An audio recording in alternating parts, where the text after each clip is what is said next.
박성민 목사의 매일 큐티 묵상입니다. 요한복음 17장 1절로 8절입니다.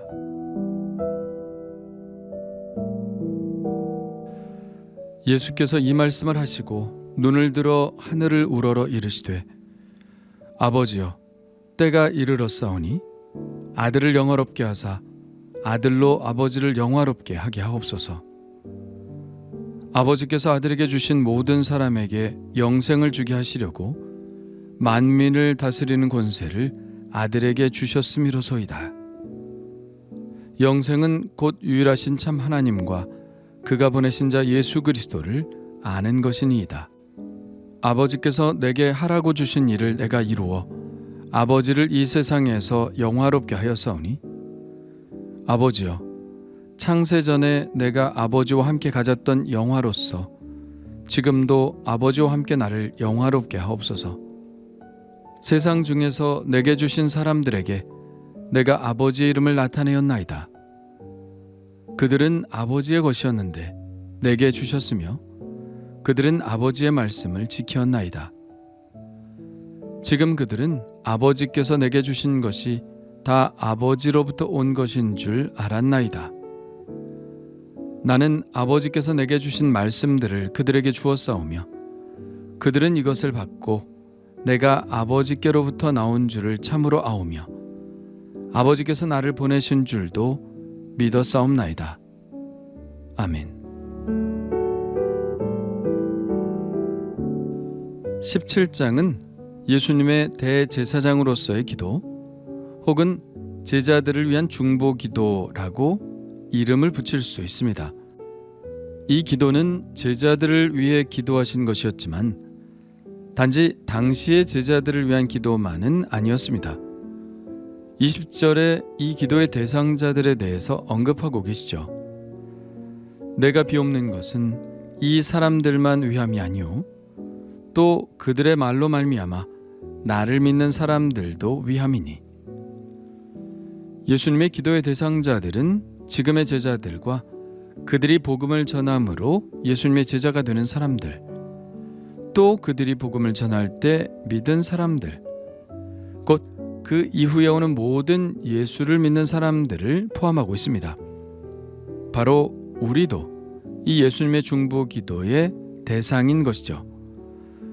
그러므로 우리는 이 기도를 통해서 우리를 향한 예수님의 마음을 알 수 있고 또 예수님의 제자로서의 우리들의 정체성이 무엇인지도 깨달을 수 있습니다. 1절에 예수님은 이렇게 기도하십니다.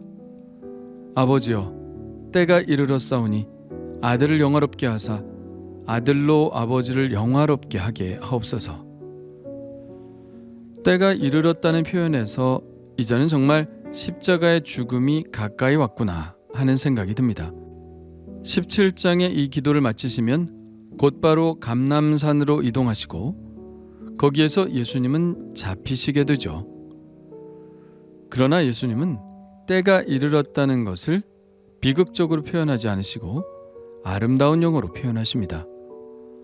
이 사건으로 예수님은 하나님 아버지를 영화롭게 하실 것이며 하나님은 또 아들 예수 그리스도를 영화롭게 하실 것입니다. 어떻게 이렇게 비극적인 일을 아름다운 용어로 표현할 수 있을까요? 그것은 그 십자가의 고통 뒤에 있을 인간에 대한 구원을 보시기 때문입니다. 십자가는 예수님께는 정말 고통스러운 일이지만 인간의 구원을 보시는 예수님의 마음은 지극히 아름답기 때문입니다. 그렇다면 예수님이 하나님 아버지의 이름을 영화롭게 하는 것은 무엇을 통해서일까요? 4절입니다. 아버지께서 내게 하라고 주신 일을 내가 이루어 아버지를 이 세상에서 영화롭게 하였사오니. 하나님 아버지를 영화롭게 하는 것은 아버지께서 명령하신 일을 행하심을 통해서입니다. 그렇다면 아버지 하나님께서 예수님께 하라고 명령하신 그 일은 무엇일까요? 예수님은 12장에서 이렇게 말씀하시죠. 나를 보내신 아버지께서 내게 말할 것과 이를 것을 친히 명령하여 주셨으니 나는 그의 명령이 영생인 줄 아노라. 아버지께서 아들 예수께 주신 사명은 바로 사람들에게 영생을 주라는 것이었습니다. 그러나 이 영생은 그냥 나누어 줄 수 있는 것은 아니죠. 이 영생을 주시기 위해 예수님께서 하셔야 할 일이 있으셨습니다. 그것은 바로 사람들의 죄를 위해 자신을 십자가의 죄인으로 드리셔야 하는 것이었죠. 마가복음은 이렇게 말하고 있습니다. 인자가 온 것은 섬김을 받으려 함이 아니라 도리어 섬기려 하고 자기 목숨을 많은 사람의 대속물로 주려 함이니라. 예수님은 우리에게 영생을 주시기 위해 자신을 대속물로 하나님께 드리셨습니다. 그것이 바로 하나님이 예수님을 이 땅에 보내신 목적이었고 예수님은 그 명령에 순종하신 것이죠. 그리고 이 명령에 순종하심으로 하나님을 영화롭게 하셨습니다. 그렇다면 이제는 하나님께서 예수 그리스도를 영화롭게 하실 차례이죠. 하나님은 예수님을 죽음 가운데 그대로 내버려 두지 않으셨습니다. 그를 일으키셨습니다. 예수님을 일으키심으로 예수님이 평범한 사람이 아니며 하나님께서 보내신 하나님의 아들 그리스도이심을 사람들에게 증명하셨습니다. 예수님은 비참한 죄인의 모습으로 죽으셨으나 예수님은 스스로를 낮추심으로 사람들의 죄를 뒤집어 쓰시고 스스로 죄인이 되셔서 형벌을 받으셨으나 그렇게 하나님을 영화롭게 하셨으므로 하나님께서는 그를 하나님의 아들 그리스도가 되게 하셔서 그를 영화롭게 하신 것이죠.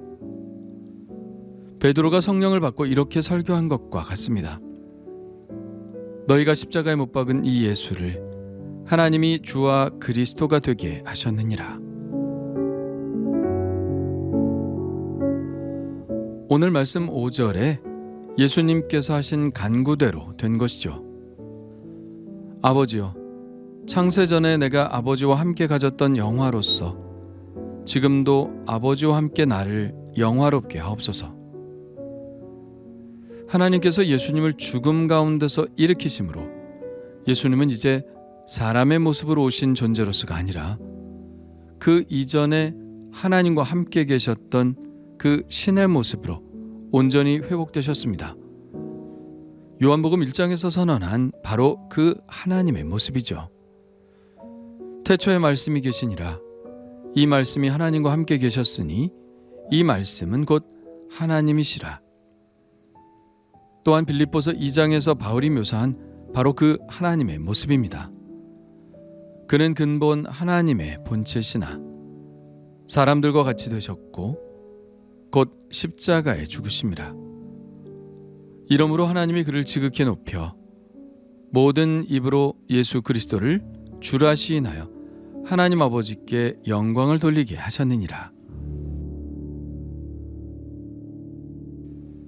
그리고 하나님은 그 예수님을 영화롭게 하시기 위해서 이 세계를 통치하실 수 있는 통치권을 주셨죠. 그 통치권의 가장 중요한 권리는 바로 영생을 주실 수 있는 권리입니다. 요한복음 5장은 이렇게 말합니다. 진실로 진실로 너희에게 이르노니 죽은 자들이 하나님의 아들의 음성을 들을 때가 오나니 곧 이때라. 듣는 자는 살아나리라. 이때가 바로 오늘 말씀 1절에 나오는 때가 이르렀사오니의 그 때입니다. 예수님이 이제 하나님의 영화롭게 하심을 입고 만민을 다스리는 권세를 받아 사람들에게 영생을 주십니다. 바로 2절의 말씀과 같습니다. 아버지께서 아들에게 주신 모든 사람에게 영생을 주게 하시려고 만민을 다스리는 권세를 아들에게 주셨음이로소이다. 이로써 예수님은 십자가를 지심으로 아버지 하나님을 영화롭게 하고 하나님은 사람들에게 영생을 주실 수 있는 권세를 예수님께 부여하심으로 예수님을 영화롭게 하신 것이라는 사실이 드러나게 되는 것이죠. 그렇다면 어떤 사람들에게 영생이 주어질까요? 이미 5장에서 하신 말씀을 기억할 겁니다.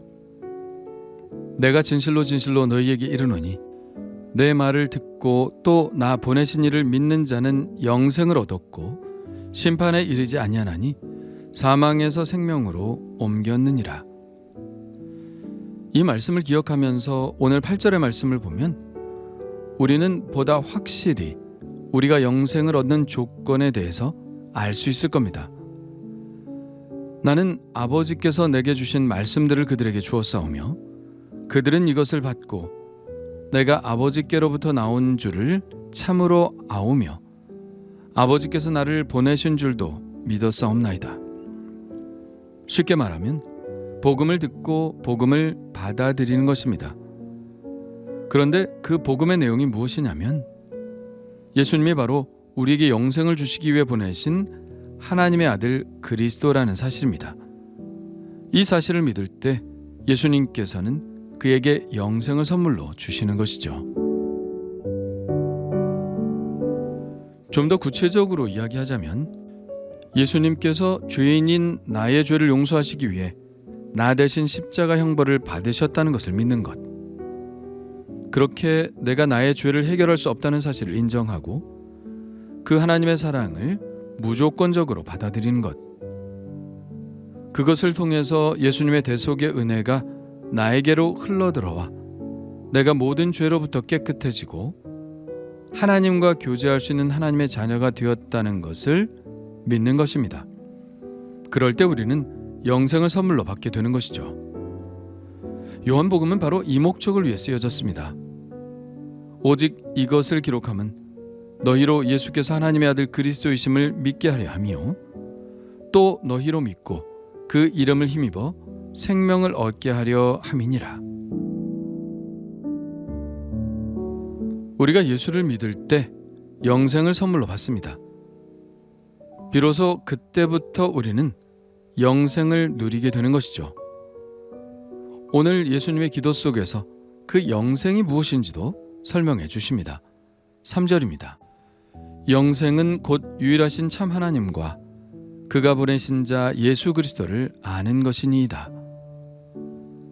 영생은 영원히 사는 것이 아니라 아는 것이랍니다. 누구를? 하나님과 예수 그리스도를 아는 것입니다. 우리가 여기서 안다라는 것에 대해 정확한 이해를 가져야 합니다. 안다라는 말의 히브리적 용법은 관계를 통해서 안다 혹은 교제한다라는 뜻을 가지고 있습니다. 내가 미국 대통령이 누구인지 안다라는 말과 나 미국 대통령과 잘 아는 사이야 라는 말의 의미가 다르다는 것을 잘 알죠. 전자는 그냥 지식으로 아는 것입니다. 그러나 후자는 관계를 통해서 안다는 것입니다. 그 사람도 나를 알고 나도 그를 안다는 것이죠. 우리가 흔히 나 그 사람하고 아는 사이야 라고 말하는 것이 바로 그런 뜻입니다. 이 용법이 드러나 있는 곳이 바로 누가복음인데요. 천사가 나타나 마리아에게 말하죠. 보라, 내가 잉태하여 아들을 낳으리니 그 이름을 예수라 하라. 그때 마리아는 천사에게 이렇게 대답합니다. 나는 남자를 알지 못하니 어찌 이 일이 있으리이까? 여기서 안다는 표현은 남자와의 친밀한 관계를 맺는다는 뜻입니다. 아주 내밀한 깊은 관계를 말하는 것이죠. 오늘 말씀에 쓰인 용법도 바로 그것입니다. 죽어서 영원히 사는 것이 아니라 예수님이라는 생명을 우리가 영접할 때 이미 영생이 시작되는 것입니다. 그 삶은 바로 하나님 아버지와 그 아들 예수 그리스도와의 깊은 교제를 나누는 삶을 말하는 것이죠. 알아나가는 것입니다. 사귐을 갖는 것입니다. 더 깊은 관계로 나아가는 것입니다. 예수님이 아버지 안에, 아버지가 예수님 안에 있는 것처럼 우리도 삼위일체 하나님의 사랑 안에서 교제하는 삶을 사는 것, 그것이 바로 영생이라는 것이죠. 그러므로 우리는 지금 이미 그 영생을 받았고 또 이미 그 영생을 누리고 있는 것입니다. 그러므로 우리는 예수님이 오신 목적을 이렇게 달리 말할 수 있겠죠. 예수님이 우리에게 오신 목적은 우리를 하나님과의 교제로 이끄시기 위해서입니다. 그렇다면 지금 우리에게 중요한 것은 무엇일까요? 예수 그리스도 그리고 하나님과의 친밀한 교제를 나누는 것입니다. 기도함으로 또 찬송함으로 또 말씀을 보고 듣고 묵상함으로 하나님을 알아나가고 친밀한 교제 안으로 들어가는 것입니다. 그 교제의 기쁨은 너무나 큰 것이며 그 교제의 평안은 너무나 놀라운 것이죠. 예수님은 그 일을 위해 십자가에서 죽으신 것입니다. 그렇다면 지금 나는 그 교제의 축복을 누리고 있나요? 예수님이 십자가에 죽으시면서까지 우리에게 주시고자 하셨던 그 교제의 사랑과 기쁨과 평안을 누리고 있나요?